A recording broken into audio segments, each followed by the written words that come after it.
All right, what's up? What's up? It's your boy Corey B. So today I want to talk about money. Money, money, money. And why do we want to talk about money? Because ultimately we live in a world where our society functions on money. The reality is that whatever it is that you want to do, wherever it is that you're going to go, however you're going to take care of your family, money is involved. Money is always going to be a factor. Now, so should money be your goal in life? No, money should not be your goal in life. Your life should be focused on bigger and more important things. But money is a tool that we utilize in our world to achieve the things we want, to get the things we want, to go where we want to go. Nothing's free. Nothing's free. We are, it's so weird because we're in this place where social media is prevalent, right? Social media is how everybody converses these days. It's where people go to have dialogue and to share thoughts and ideas and ultimately to get things off their chest. So we got people on social media who ultimately have this opposition to money. It's weird, but they do. They have this opposition to money. They're like, money is evil. No, no, no. Money isn't evil. And you even hear that phrase, money is the root of all evil, but money is not the root of all evil. The love of money is the root of evil. It is greed that is a problem. So you absolutely shouldn't get so consumed in your money that you become greedy, but money is important. It is. Our society functions on money. Now, you can look back, biblical days, right? They traded crops, they traded services, they traded goods. But ultimately they traded something to get the other something that they wanted or that they needed. They traded something. Now what we trade today is currency. Now their currency, like I said, they would trade bags of rice, they would trade cattle, they would trade whatever. But we trade money. We trade a dollar or a crypto or a euro or a yen or a peso or whatever. It's like you trade a form of currency. You use currency to get things.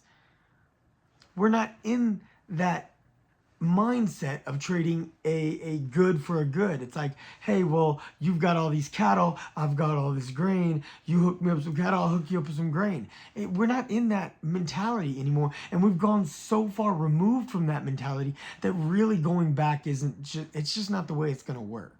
Now, that's not to say that you and your neighbors or your friends or whatever, you could, develop a community and y'all could ultimately piggyback off one another. I know some great people who have ideas and dreams and goals of something like that. But the reality is that's not where it's at. And to get there, it takes a whole lot. It takes a whole lot of people willing to commit to that mentality, that idea. And if you just understand money without letting it consume you, money doesn't have to hurt you or corrupt you. The truth is anything can corrupt you.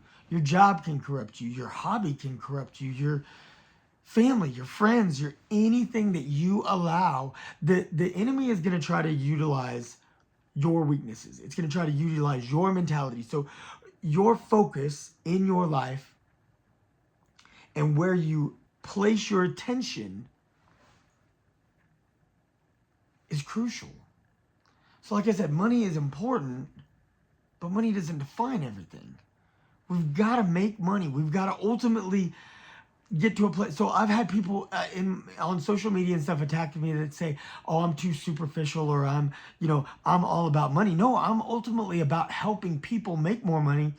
And so if I can help people make more money, then ultimately they can get to a better place in their life and they can achieve the things they want to achieve rather than continuing to chase a dollar. If you learn how to make money more effectively, that doesn't mean you have to be greedy and you don't have to be some kind of billionaire. And again, being a billionaire that's not bad.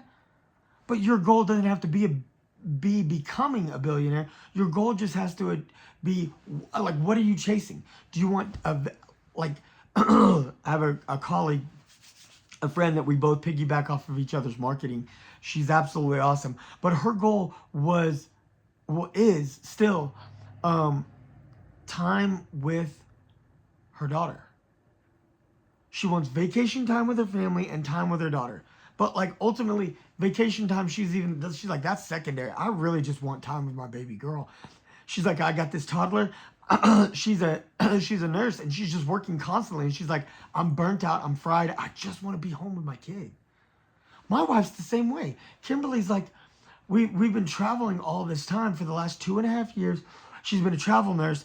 And ultimately, this has been a great opportunity. We've made some great money. We've had lots of fun, seen lots of crazy things, things that I never even imagined that I was going to see, just because through her job that has positioned her in different places, in different cities, in different states and things like that. We've seen so much. It's been amazing seeing all these different things. And as we've seen all these different things, I'm like, God put you here. God has placed us on this path, and this has been so amazing. And this has transitioned me into really focusing more on growing my business and bringing the boys home with us. Now they're homeschooled.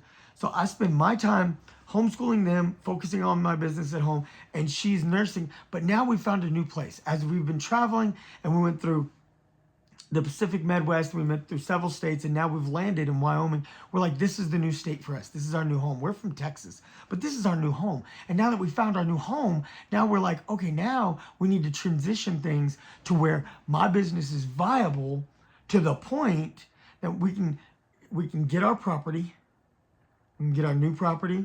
Right now we're staying in an apartment, but we love it. It's great. We love our location. We love the building. We love our neighbors. We love everything about it. But ultimately, we want to get our new property where we can have our goats and our chickens and our animals. Our dog can run free. Our boys can run free. They can just live it up and live this country lifestyle that they so desperately want to live. The boys want to be ranchers, and that's just awesome. They want more animals. So this is the thing that we want to get to. So we're working on trying to locate our new property by the time our lease is up here. And once we get our new property, Kimberly wants to transition to a stay-at-home position and maybe work PRN because she still has a caregiver's heart.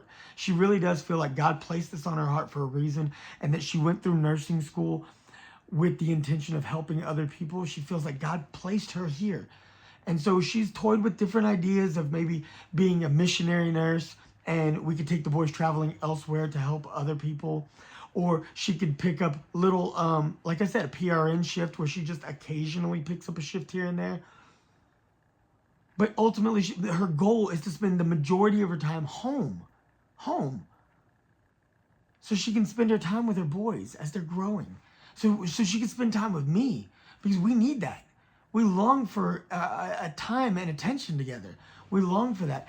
And, the reality is, when we were back home in Austin, her hours were way crazier, and she was working like mad hours. But so it's like things have gotten a lot better, and we're in a way better place than we ever were before. But it could be better. The more time we've had together, the more eager we've had to have more time. And we want to spend time on focusing on what's most important to us, which is our family and our walk with God. We have goals of ministries and doing things in the church and doing things in our community, and we want to be able to do things like that. So the goal isn't that we have to make so much money that we have endless money and we're driving Bentleys and, got a Rolls and, big mansion. No, we want to have the kind of money that we don't question things when we go to the store. We go to the store and we don't count. We don't count. You know what I mean? That's what I want for you. That's what I want for anybody who's watching this video. That's the goal. Is I want you to be able to go to the grocery store without having to tell. That doesn't mean be reckless or careless with your money, but that means ultimately me and Kimberly have transitioned into a healthier eating regimen. Younger, I was a bit spoiled. Kimberly's always been way better at this than I have. So Kimberly has helped me, my lovely wife, my patient wife, who has been very patient with her husband, who's a little bit of a child at heart. And ultimately, I love to eat what I love to eat. Now, I like healthy stuff. I love eating salad. I love eating lean cuts of meat. But I also love eating a plate of hot dogs and going out and getting a large greasy pizza, not dabbing off any of the grease, and eating the whole large pizza by myself. Now, I don't do that anymore because I care about my health. I care about my boys. I care about Kimberly. And I ultimately know it's bad for me. I also don't drink soda like I used to. Occasionally, I'll have a a soda, but it's a more uncommon thing. Um, Kimberly's transition helped me transition into healthier lifestyle, but as I'm being healthier in my eating habits, I've also learned that healthy eating is more expensive. It is. It is. And that's because when you want to get fresh fruits and fresh vegetables, those cost more. They do. They haven't been freeze dried. They haven't been, they haven't been stuck in the freezer section. They haven't, you want to get farm to market stuff. Man, that stuff is awesome. When you fight right farm to market, that stuff's delicious, but it's also pricey. It's pricey because they're producing so much less. So it's not an unreasonable thing. And some people will get up on their high horse and be like, well, the system's designed to keep us unhealthy and fat. No, it's just, as someone who's actually grown some food before, it's hard, especially, not using chemicals and stuff, being organic, all that stuff. That takes work. It takes work. And so when you get that farm fresh stuff, it's going to take money. It's going to take effort. It's going to take work. And so they're going to charge you for it because it took them way more work to do it. Okay, so you got all these things to consider. So you want a healthy lifestyle. You want to eat what you want. You want to eat good food, quality food. But then you've got to pinch pennies to get by. You got little kids who are growing up and they want to get into karate class. They want to join football. That stuff costs money. You got a daughter who wants to be a ballerina or play baseball or soccer or, I don't know, whatever she wants. My daughter was real into dance and she was real into basketball. My sister was into basketball. But it's like all those things cost money. All those things cost money. And so if those things cost money and you're pinching pennies to eat your healthy lifestyle, but then you're trying to add up pennies to send them to ballet camp or, band camp or football camp or whatever. It's like, well, then you're like, man, how do I balance all these different things, right? That's why you need to make enough money. And then you're like, I could make more money because boss is offering overtime. You don't want overtime. You're getting too few hours with your child as it is. I talked about it in my other channel on the Bayless Boys channel where we talk about where it's just me and the boys and our antics and stuff. I've started sharing some of our experiences with homeschooling and stuff. One of the reasons my boys are homeschooled is, well, the reason we initially got them homeschooled is because I didn't have a choice. We were on the road. I had to do something, right? We started thinking this was going to be a summer job, this travel nursing. By August, we would be back at work or back in Austin and have our new place. And well, that all changed 2.5 years later. We're still on the road. And so now we've found a new place that we want to live. So with all that, as we were changing, her contract could have been changed at any point. A couple of contracts were dropped like real fast, like in an instant. We've been blessed. There's always something else. But with that being said, we just never knew when we were going to be relocating or moving. And so when we didn't know where we were going to be, I had to have viable education for them. So we had to transition to homeschool. We had a great curriculum and everything. The curriculum cost money, but the curriculum brought them home to me. And now I can't imagine not having them with me. I don't want to send them back. Now that we have a nice little place that we're living, I could send them to a good school over here. But, I don't want to send them anywhere. I want them right here with me. I love having them here with me. Say you want to do something like we do. Tend to these goats, tend to chickens, You want to have a pet cat, a dog. Man, all these things cost money. If you want to feed them good food, if you want them to be healthy, you want them to get their shots, you want them to get, go get their nails clipped. Some people are comfortable doing that stuff. Kimberly's good at it. She clips her nails. The cats are a little more difficult. Well, one of our cats. But she can clip our dog's nails like nothing. I tend to not do that. No. It's too, yeah. But all these things cost money. It adds up. And we're just talking about normal lifestyle. We're talking about having a family. We are not talking about, luxury cars and mansions. That's not what we're talking about. We're not talking about champagne, caviar and champagne dreams, lifestyles of the rich and famous. That's not what we're talking about. We're talking about being a normal person. And I'm not on here whining or complaining about inflation or anything. That's another video. I've talked about inflation before, and it's a fluctuating thing. It happens. But I'll tell you this, it's going to happen again. Because it's cyclical. It's happened so many times in my lifetime. It's going to happen again in your lifetime. It's going to happen again in mine. And the reality is are you going to be in a position where you're like, well, things got a little bit steep, so am I stuck? Everybody's not designed to be an entrepreneur, okay? So I'm not telling you have to go get a job or go build a business, but maybe you should just start having the mentality of either investing,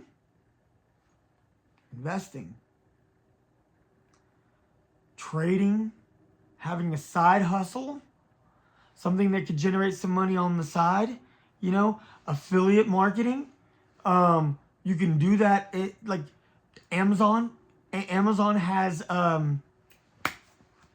you could do reviews on Amazon and make money. There are so many different programs out there. There's so many different opportunities. If you're going to invest, take the time to learn. A lot of people during the pandemic thought, hey, I'm getting this extra money from the government. So they took their check and they're like, hey, this is a great time to invest, right? So they invested and they're like, this money I wasn't expecting, so I invested it. Some people got their unemployment checks and they invested it. And then a lot of people lost a lot of that money because they didn't know how to invest. So if you know how to invest, great. Start investing a little more. Get a little bit, get your portfolio a little thicker, right? If you don't know how to invest, take time to learn. If you don't want to learn, that's okay. There are financial firms out there that will invest for you.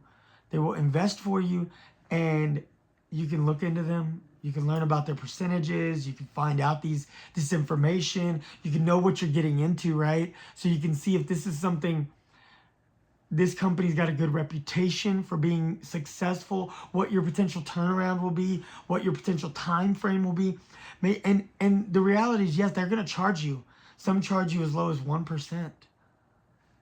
But if they make you, $1,000, $2,000, they make you just a couple $100. I mean, you're paying 1%. Some of them are less than 1%. Some of them are closer to 2%. But the reality is, like, there are some smaller ones that charge you a flat fee, but most of the really good ones are going to charge you a percentage. But at the end of the day, putting your money in someone you trust, that's got a track record of being successful, this puts you in a better place to increase your money and start increasing your revenue, your cash flow, like what you have.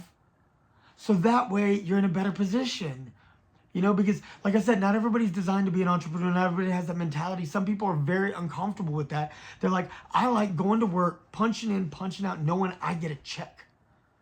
I get a paycheck. I don't like the stress of overhead. What if things go left? Some people got too much anxiety or too much stress, and they don't want that. They don't want that lifestyle.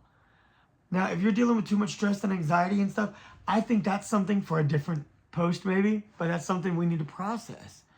Like, definitely process your stress and anxiety level so that way you can get to a better place in your life. But again, if you don't want to be an entrepreneur, you don't have to. If you don't want to start your own business, you don't have to. That was something that was big talk at the tail end of the pandemic. There was all these people who had been home for a year, sitting on their couch, and so they were like, I don't want to go back to work. So it became a trending topic on social media. People were talking about, well, hey, maybe it's wrong to go back to work. It's not wrong to go back to work. It's not. Ultimately, think of how our economy works. The reality is we need workers. We do. And that's not shade. That's real. I've been a worker. I've been a worker countless times. I've worked everything from,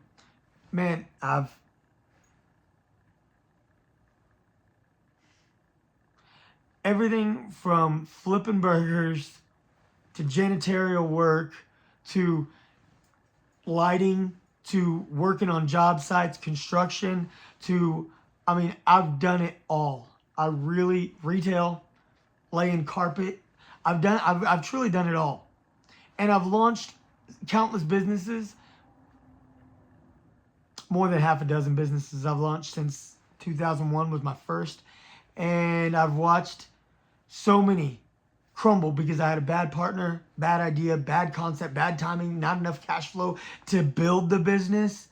So it's like, there's nothing wrong with workers. There's nothing wrong with launching a business. But ultimately, if you're going to launch a business, have the idea, have everything, figure it out. But it doesn't have to be perfect to get going, but you do have to know what you're doing. If you've got questions or ideas, you want to discuss this, comment below. Let's open up a dialogue. Let's have a discussion here. Also, I have a blog, beingcoreybayless.com, and you can catch me there, and we can discuss things there too. I have people reach out to me all the time on X, Facebook, Instagram. Find me. Let's talk. But not just like talk to me because I got all the answers, but like open up a discussion, like I said, in the comments, because that's where other people can see your comments and y'all can have a dialogue. Because maybe I don't have the answer to what the particular question is that you have, but maybe somebody else who's watching this does. But maybe they have a question that you might have the answer to. So we need to lean into one another, lift each other up, and get to the better place in life. So like I said, ultimately when it comes down to it, like I said, money, money, money. Money, money, money. Money's important. But it's not important because the actual tangible object of money is so important. It's important because it's the tool. It's the tangible tool that's going to help you achieve and get everything else that you want in life. Let's do better. Let's lift one another up. Let's help each other out. And let's stop looking at money like it's an evil thing, like it's a bad thing. And like, hey, if I'm seeking money, then I'm doing something wrong. No, no, no. Remember why you are seeking money. If you're just seeking money for the sake of seeking money, well, I'm not going to say that's bad. I'm just going to say it's like, what are you really doing? What's the point? Can't take it with you. But if you're seeking money with purpose, remember that purpose. All right, it's your boy. I hope this has been helpful. If you know someone who's struggling right now, go ahead and share this video with them. Be sure you like, subscribe, ding your bell. Don't miss out. I got so much more coming at you. It's your boy, and I'm